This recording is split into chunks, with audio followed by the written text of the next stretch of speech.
Bonsoir à chacun et à tous. Dans 10 jours au plus, les mouvements d'engins vont envahir Ouessé et les autres communes des collines en attente de construction de routes. Le certificat de conformité environnementale qui manquait au démarrage des travaux est en passe d'être obtenu.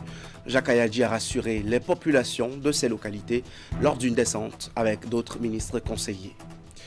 Traditionnelle présentation des nouveaux diplomates nommés au président d'institution. 6 ambassadeurs sacrifiés à la coutume en démarrant hier par la visite au président du Conseil économique et social. Conrad Baguidi leur a donné des orientations utiles pour le succès de leur mission dans les pays d'accréditation.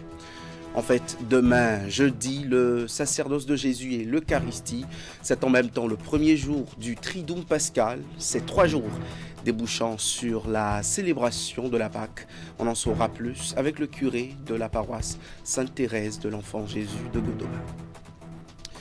Le ministre conseiller aux infrastructures rassure les populations des 9e et 10e circonscriptions électorales quant au retard de démarrage des chantiers routiers promis depuis plus d'1 an. Jacques Ayadji, suivi d'une forte délégation, était dans 3 communes du département des Collines pour annoncer le démarrage imminent de ces travaux.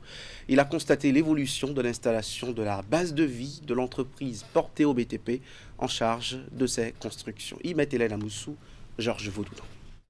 Une descente à caractère exceptionnel. L'objectif, selon le chef de la délégation, est de rassurer les populations concernées par le projet routier lancé dernièrement dans les 9e et 10e circonscriptions électorales et qui peine à démarrer. Avant la visite des axes, le ministre conseiller aux infrastructures, à la gouvernance locale et au cadre de vie a tenu une séance avec plusieurs acteurs à la préfecture. L'objectif, c'est d'aller sur le terrain, les rassurer, leur dire pourquoi ça n'a pas encore démarré et comment d'ici une dizaine de jours au maximum, les mouvements d'engins seront constatés. Pour cette visite, 3 communes ont été sillonnées. Premier point de chute, Ouessé. Ici, Jacques Ayadji et sa suite sont allés constater le niveau d'évolution des travaux d'installation de la base de vie de l'entreprise Portéo BTP. Dans le cadre du marché équilibré Ouessé à Sanké et Glazoué, Laoutan, Logozohé. Vous êtes sur la base de travaux de l'entreprise où nous installons nos laboratoires,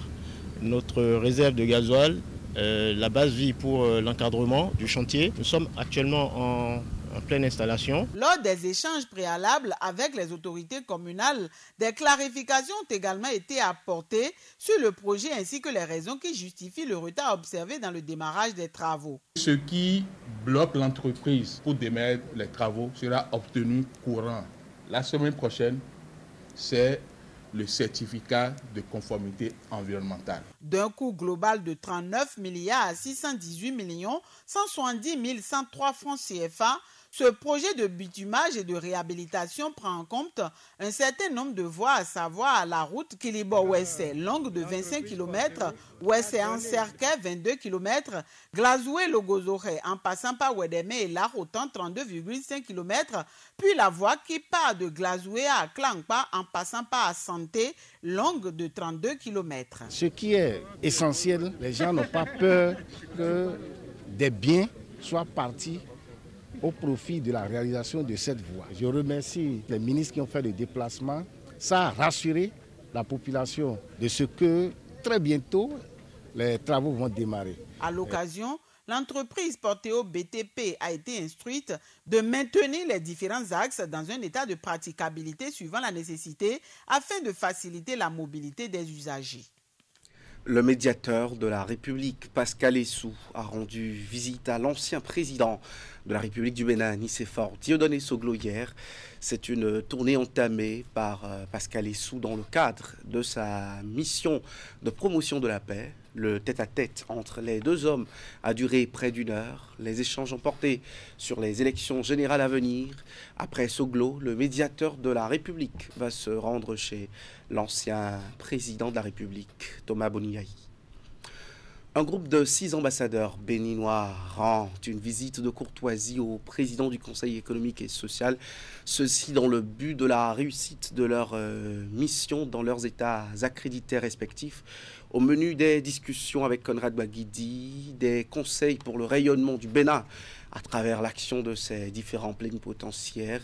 Joseph Aranzo a porté la parole de ses pairs. Mais avant, je vous informe dans la suite de ce journal que cet élément, nous allons le retrouver d'ici quelques petites minutes. Mais toujours dans l'actualité, les cadres de la Direction générale des impôts qui sont en formation sur les enjeux de genre dans la fiscalité. 3 jours durant, ils vont acquérir ces nouvelles connaissances dans le cadre de la mise en œuvre du projet dénommé JET, une initiative d'Expertise France en collaboration avec la Direction générale des impôts. Ingrid Day était à la cérémonie de lancement tenue hier à Cotonou. Les enjeux de genre dans la fiscalité, un thème qui retient l'attention de ces cadres de la Direction générale des impôts à cette formation qui leur est dédiée. Pendant 3 jours, ils vont explorer ensemble plusieurs thématiques, à savoir la politique fiscale, le fonctionnement interne de l'administration et la relation entre les contribuables. Ceci grâce au projet Gender Equality Intercession. Donc pourquoi parler de genre et de fiscalité ? La fiscalité est souvent perçue comme une question qui est très technique, alors que c'est pourtant un levier très puissant des politiques publiques et qui incarne vraiment un lien fort entre l'État et ses concitoyens. Selon la manière dont elle est pensée, elle peut amoindrir les inégalités ou au contraire les amplifier. Porté par l'Expertise France en collaboration avec la Direction générale des impôts, le projet Gender Equality Intercession ambitionne de contribuer à la réduction des inégalités de genre dans les systèmes fiscaux et douaniers en Afrique de l'Ouest et centrale. Il repose sur 3 grands piliers. L'appui aux réformes fiscales pour intégrer les questions de genre dès la conception des textes, mais aussi dans l'accès aux services ou les parcours professionnels dans l'administration. Le renforcement du plaidoyer, en associant les chercheurs, la société civile, les journalistes, les associations, parce que le dialogue enrichit les politiques publiques. Et le 3e pilier, c'est la production de données et de connaissances, car on ne peut pas améliorer ce qu'on ne comprend pas. Notre ambition est de faire de la Direction générale des impôts du Bénin une référence en matière de fiscalité sensible au genre. Le présent atelier nous donnera enfin des moyens pratiques pour rendre notre système fiscal plus juste et plus équitable en tenant compte des réalités des femmes entrepreneurs et en encourageant leur formalisation. C'est un atout pour accroître évidemment nos recettes tout en favorisant l'inclusion économique et sociale. Cet atelier de formation marque une première étape concrète dans la mise en œuvre du projet Gender Equality Intercession au Bénin. Le Palais des Congrès de Cotonou a abrité ces 2 derniers jours le sommet de la jeunesse béninoise. C'est un carrefour de discussion autour des problèmes majeurs de la couche juvénile, entrepreneuriat, militantisme politique, numérique et bien d'autres. À l'issue, les jeunes béninois souhaitent ne plus subir le développement tout en revendiquant leur implication entière dans l'élaboration et la mise en œuvre des politiques publiques. Le lancement des échanges avec Virgile Arodeyon et Moufid Sagoura. Une campagne de vaccination massive à destination des détenus et des personnels pénitentiaires des prisons du Bénin. Le top de cette opération, organisée par l'Agence pénitentiaire du Bénin, est donné ici à la prison d'Apromisrité. Et dans ce cadre, que depuis un certain temps, des efforts sont faits pour améliorer l'offre de santé en milieu carcéral. Et aujourd'hui, nous sommes là devant vous pour lancer la première phase de la campagne de vaccination à votre profit. Et je m'en vais dire que le personnel pénitentiaire aussi est concerné par cette campagne. C'est tout le monde. Nous vaccinons contre la fièvre typhoïde, contre la fièvre jaune et la méningite. Au sud, nous nous limitons pour le moment au vaccin contre la fièvre typhoïde et au vaccin contre la fièvre jaune. Au nord et au centre, nous allons administrer les 3 gammes de vaccination qui ont été retenues, à savoir fièvre jaune, fièvre typhoïde et méningite. À la prison d'Apromisrité, cette campagne de vaccination a reçu l'adhésion des détenus. Vous savez qu'en matière de santé, le pilier, c'est d'abord la prévention. Ça passe d'abord par la prévention, après la curation. Et la vaccination fait partie d'une de ces stratégies qui permettent la prévention. Je voudrais dire au directeur de la prison d'Apromisrité que je suis fier du travail qu'il a fait. Ce travail qui a consisté à sensibiliser aux côtés des agents de santé les détenus, à leur expliquer le bien fondé de cette opération et ce qui a montré aujourd'hui la forte mobilisation que nous avons devant nous. Même derrière les barreaux, l'accès à la santé reste un droit et l'agence pénitentiaire du Bénin en a fait sa priorité. Allez, c'était plutôt là l'agence pénitentiaire du Bénin en lancement de campagne d'opération de vaccination en milieu carcéral à Apromisrité. Ceci dans les tout prochains jours dans toutes les maisons pénitentiaires du nord au sud. Cette fois est la bonne pour retrouver ce dialogue des jeunes. Il s'appelle Sommet de la jeunesse béninoise avec beaucoup de préoccupations actuelles débattues. Reportage de Virgile Arrodé. Dans la salle bleue du Palais des Congrès de Cotonou, la jeunesse béninoise représentée dans toutes ses composantes pour écrire ensemble une nouvelle page de son histoire. C'est la première édition du Sommet de la jeunesse béninoise. Un espace non seulement de réflexion et de dialogue, mais aussi de propositions et d'actions en faveur de leur avenir commun. Ce sommet a pour ambition justement de fédérer les intelligences, de faire émerger les solutions concrètes et durables et d'ouvrir la voie à un avenir plus juste, plus solidaire et plus important.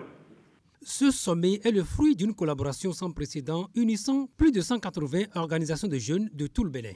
L'initiative trouve un écho favorable auprès du gouvernement qui considère la jeunesse de la population béninoise, près de 67%, non pas comme une simple statistique, mais comme une opportunité et un atout pour accélérer la transformation du pays. C'est pourquoi au Bénin, travailler avec les jeunes et pour les jeunes est désormais une ligne directrice de notre action publique. Ce sommet n'est pas une fin en soi. C'est un tremplin, un déclencheur, celui d'une nouvelle ère d'écoute active, de co-construction des politiques publiques. Ce sommet n'est donc pas une rencontre de plus, mais plutôt un signal fort envoyé par une génération qui refuse la passivité. C'est un appel à l'engagement, un appel à croire en nous-mêmes, un appel à la responsabilité, car la jeunesse n'est pas seulement l'avenir, mais aussi le présent du Bénin, avec plus de la moitié de notre population qui a entre 18 et 40 ans. Nous sommes obligés de tenir compte de la jeunesse. Parce que c'est à la jeunesse de se définir, de dire ce qu'elle est, ce qu'elle veut, ce qu'elle pense, et ce qu'elle pense que le monde doit faire pour elle. Il est attendu de ce sommet un plaidoyer et l'avènement d'une dynamique durable portée par les jeunes, avec les jeunes et pour les jeunes. Il faut rappeler que l'initiative s'inscrit dans la continuité du dialogue mondial de la jeunesse que le Bénin a abrité en début du mois d'avril et des assises nationales de la communauté économique des États de l'Afrique de l'Ouest. On retrouve maintenant le groupe de 6 ambassadeurs béninois en visite de courtoisie au président du Conseil économique et social. Ceci dans le but de la réussite de leur mission dans leurs États accrédités respectifs. Conrad Baguidi leur a prodigué des conseils pour le rayonnement du Bénin. Eh bien, Joseph Araranzo, ambassadeur du Bénin au Maroc, s'est confié à la presse au nom de ses pairs. Je peux vous confirmer que nous sortons d'une audience très enrichissante et très utile pour le bon accomplissement de la mission républicaine qui nous est confiée. De nos échanges avec le président du Conseil économique et social, nous avons fait le tour de la coopération de l'institution qu'il a l'honneur de présider au regard des différents pays d'accréditation dans lesquels nous sommes envoyés en mission. Et nous avons également reçu, dans l'intérêt de notre pays, des orientations précises du président du Conseil économique et social, qui a souhaité véritablement que nous travaillions dans le sens du rehaussement de l'honneur et de la dignité de notre pays. Il nous a recommandé fortement que nous puissions mener notre mission dans l'intérêt de l'amélioration des conditions de vie de nos communautés. Il a insisté surtout sur la diplomatie économique, la diplomatie culturelle, la diplomatie sociale. Nous avons pris bonne note de tout cela et nous travaillerons à ce que nous restions toujours en contact avec le Conseil économique et social et les instances dirigeantes de cette institution pour que nos populations véritablement en tirent meilleur profit, tout en veillant que le Bénin soit un pays d'Afrique subsaharienne, mais un pays différent de l'Afrique subsaharienne. Le président du conseil d'administration par intérim et le directeur exécutif de l'association béninoise pour la promotion de la famille ont aussi été reçus en audience par le président du conseil économique et social. Visite à Conrad Baguidi effectuée dans le but de mutualiser les actions pour renforcer le volet social et le mieux-être des populations. On écoute un pan des propos du directeur exécutif de la BPF. En tête de la BPF, on a pris avec beaucoup de joie la nomination à ce poste d'un des volontaires de la BPF, parce qu'il s'agit ici du volontaire Conrad Baguidi, qui est devenu président du Conseil économique et social. Et donc, la BPF, dans son entièreté, a décidé de faire une visite de courtoisie par le biais du président du conseil d'administration, mais également du directeur exécutif, pour que nous puissions venir présenter de vive voix nos félicitations au président Conrad, président du Conseil économique et social, et profiter également et porter à son attention les espoirs que les volontaires de la BPF nourrissent aujourd'hui à travers lui à ce poste-là. Le Conseil économique et social, on sait que l'un des objectifs phares, c'est d'œuvrer pour que le social du Béninois puisse être renforcé afin que le mieux-être puisse être la chose la plus partagée. Et l'un des objectifs phares également de la BPF, c'est le bien-être familial. Et partant de ces deux concepts ou de ces deux points de convergence que nous avons, nous nous sommes dit qu'il serait vraiment intéressant d'échanger avec le président pour voir les possibilités de collaboration afin de donner plus de visibilité au Conseil économique et social dans ses actions, afin que le Conseil économique et social puisse avoir de l'impact également au sein de la population. La BPF travaille sur plusieurs thématiques qui pouvaient intéresser également le Conseil économique et social. Les thématiques sur lesquelles on pouvait se mettre ensemble sont par exemple la parenté responsable. C'est également le travail que nous faisons avec les jeunes, puisqu'on sait que la population béninoise est en majorité composée de jeunes. On sait également que ce sont ces jeunes-là qui sont porteurs de l'avenir de ce pays. Et qu'il est important alors que la BPF travaille depuis 50 ans sur la sexualité, sur la santé de la reproduction. Religion pour finir, c'est le dernier virage de la période de carême avant la fête de Pâques. En privation multiple depuis une trentaine de jours, les chrétiens sont invités à respecter davantage les trois piliers de la Semaine Sainte que sont la prière, le jeûne et l'aumône. Le père Biaou Patrice Adjérand revient ici sur l'un des temps forts de la Semaine Sainte qui est le Triduum Pascal. Il est le curé de la paroisse Sainte-Thérèse de l'Enfant Jésus de Godomain. Alors, le Triduum Pascal, de son étymologie latine, c'est une période de 3 jours. Alors, le Triduum Pascal nous conduit à Pâques. Les 3 jours qui nous conduisent à Pâques, notamment le jeudi saint, le vendredi saint et le samedi saint avec la veillée pascale. C'est le caractère immédiat qui fait la particularité du Triduum Pascal et les célébrations qui sont vécues ont leur particularité. Mais tout débouchera sur Pâques, qui fait en fait le cœur de la vie de l'Église. Le jeudi saint, c'est la fête du sacerdoce et de l'Eucharistie. Le sacerdoce qui est le mystère par lequel Jésus-Christ lui-même fait participer des hommes comme moi à son mystère du salut en faisant d'eux des prêtres. Le lavement des pieds, qui s'inscrit dans la tradition de l'Église, est d'origine biblique.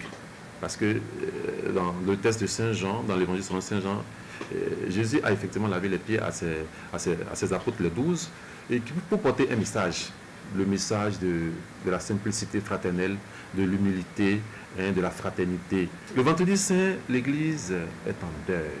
Déjà depuis la nuit du jeudi saint, voilà, nous allons entrer dans la préparation au deuil. Et le vendredi saint, Jésus va mourir. Il sera condamné, il va souffrir et voilà, il va mourir. Ce jour-là, on ne parle pas de messe, on parle de célébration. D'abord, il y a le chemin de croix, il y a l'office de la passion. C'est le seul jour durant l'année liturgique qu'il n'y a pas de messe. Mais il y a une célébration en mémoire de la passion du Christ. Le chemin de croix va nous rappeler cela et l'office de la passion avec ses différentes parties.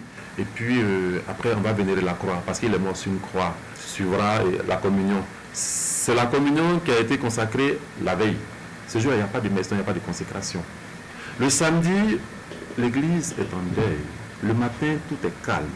Mais le Christ qui meurt ne restera pas dans la mort. Il va vaincre la mort par sa résurrection. Et cette résurrection sera resplendissante à partir de la veille pascale, où l'Église va exulter au mystère du Christ qui a vaincu la mort par sa résurrection. Et cette veille pascale-là nous rappelle que Jésus qui était mort n'a pas été tenu prisonnier du tombeau, mais il a vaincu la mort par la puissance. C'est la victoire finale du bien sur le mal, la victoire finale de la vie sur la mort, la victoire finale du Christ sur toute forme d'adversité, sur toutes les forces des ténèbres et autres.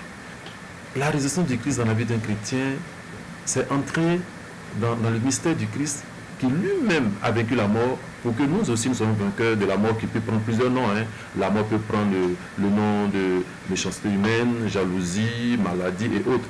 Et quand on entre dans ce mystère de communion avec le Christ, nous sommes vainqueurs de tout. Donc, c'est-à-dire nos vies ne se limitent pas à ce pèlerinage terrestre, mais plutôt nous avons une espérance que le ciel est aussi notre patrie. Tout à l'heure, dans votre émission Info Continue, le thème la Sénat dévoile le calendrier électoral. Et après, deux analystes politiques, Delphin Ganganan et Gilbert Zissou-Ouanou, pour en parler. C'est à 20h.